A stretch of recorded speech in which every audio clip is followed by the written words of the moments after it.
It's only a few inches shorter, but I mean, a few inches can make a big difference. I'm gonna have to cut that.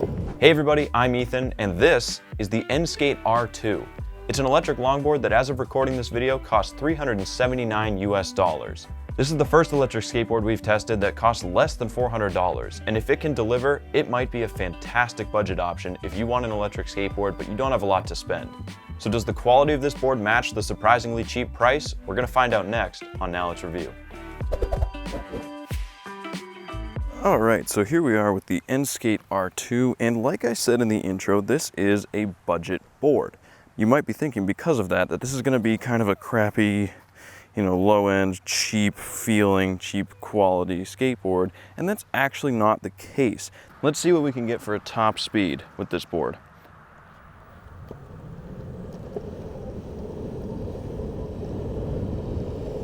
Okay, 22,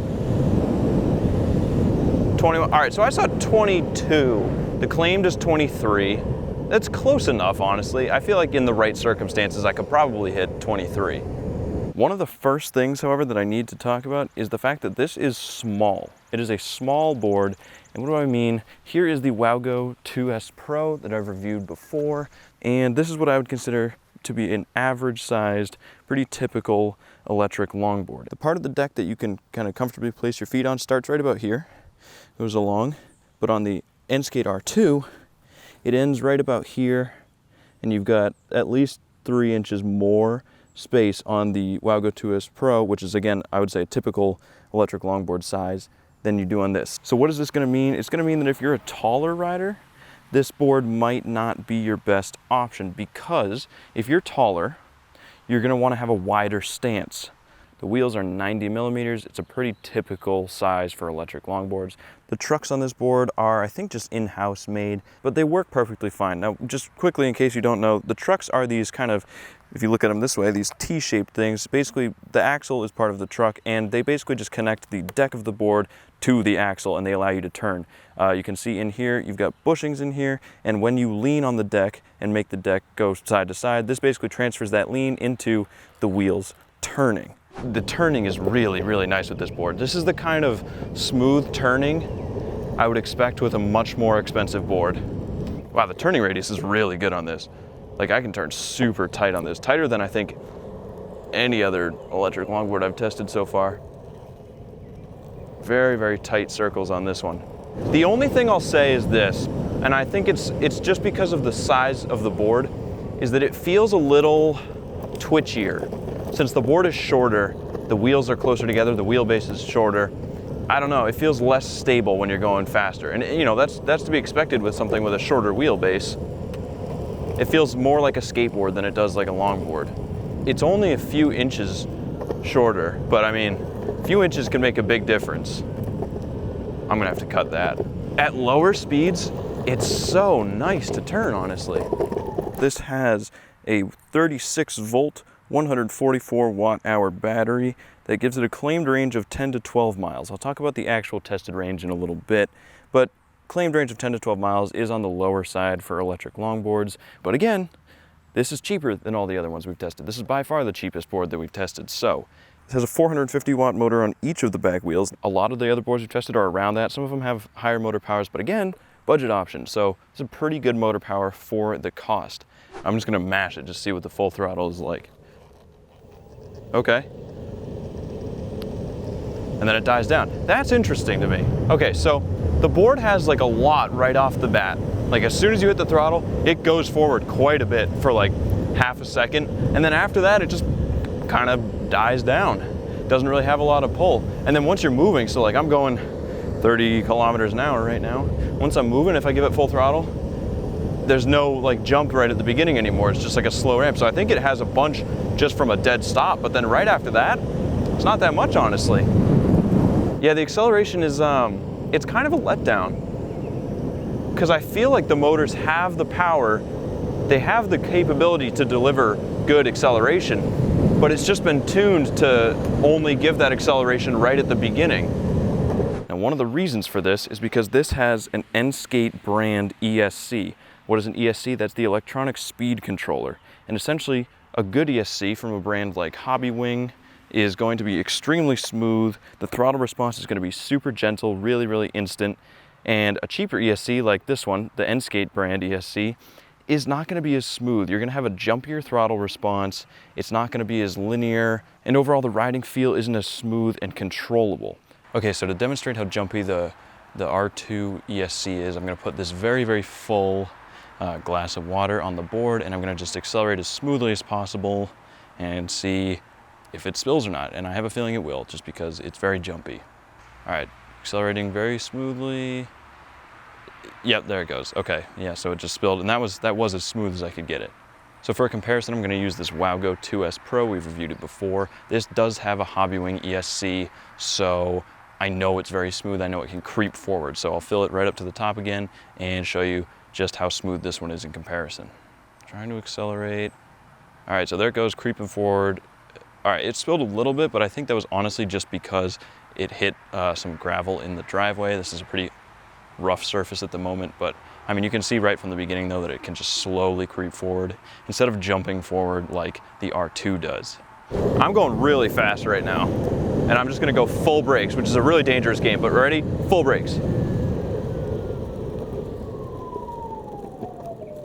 That is not good, if I'm being honest. They took a little bit to kick in, but now let's head back up the hill, see how it does going up the hill. And I have a feeling that it might not do too well, just because it doesn't seem to pull that hard. And this is a pretty steep hill. This is the hill I test everything on. Okay, you know, I'm honestly surprised. It's holding a pretty steady speed. The hill is getting steeper, so it is slowing down a tiny bit, but overall it's doing a great job. All right, ready, and full brakes. So I started braking where the GoPro is over there, and it took me all the way past this fire hydrant to come to a stop. Okay, so I'm gonna brake at the same speed as I did with the R2. Ready, go. And I stopped way before the fire hydrant. On the R2, I started braking at the same spot, and it took me until past the fire hydrant to stop. So, and I was traveling at about the same speed, so that should give you some kind of idea as to the braking power a Hobbywing ESC will give you versus enSkate's in-house ESC. But keep in mind, again, one of the reasons that the other boards we've tested have been more expensive is because they have the nicer ESCs. This is cheaper because it uses cheaper parts, like the ESC being enSkate brand. But again, this board isn't meant to compete with those. This is meant to be its own budget option. This board is IP54 water resistant, so if you do get caught riding out in the rain, the board will be okay. So this board weighs 15.8 pounds, which is pretty typical weight for electric longboards, but what's really nice about it is it has the handle cut out in the deck, so it makes it very easy to carry compared to boards that do not have that. The deck itself is 5 layers of maple and 2 layers of bamboo. I would say this board has a medium amount of flex to it. I'm going to show a clip of me stepping and jumping on this board, and then stepping and jumping on the WOWGO 2S Pro, which I'm just going to use as a comparison because it's such a standard longboard. Has a maximum rider weight of 242 pounds. That's pretty typical with these boards. Usually they don't go much over 250 for max rider weight. So here's the remote for the R2. It's one that I've seen on a couple other brands. I think it's just a pretty commonly used one. Good size and shape, nothing to complain about. The screen is very hard to see on camera, but what it shows is the remote battery level, the board battery level, the odometer, your current speed, your max speed, what mode you're in, and what direction you're going. So basically you press this button that says reverse to change through the modes. You've got low, mid, high, and pro. And then to actually put the board into reverse, you just double press the power button instead of the button that says reverse. This is an impressive little budget board, honestly. This board costs less than $400, and that is by far the cheapest board that I've reviewed so far. And obviously, being, you know, a budget board, it has its shortcomings. Mainly, in my opinion, that the board is short. It feels more like a skateboard than a longboard. But again, that's a personal preference thing. Don't let that be a discouragement from buying this board. If you're interested in a shorter board that's more like a skateboard, this is a great little board. The only other thing that I really have to complain about is the ESC.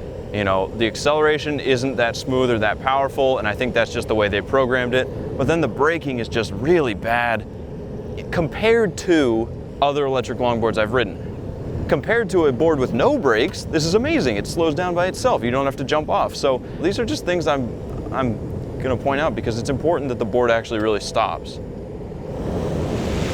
If there was one thing about this board that I would change, one thing, it would be the ESC.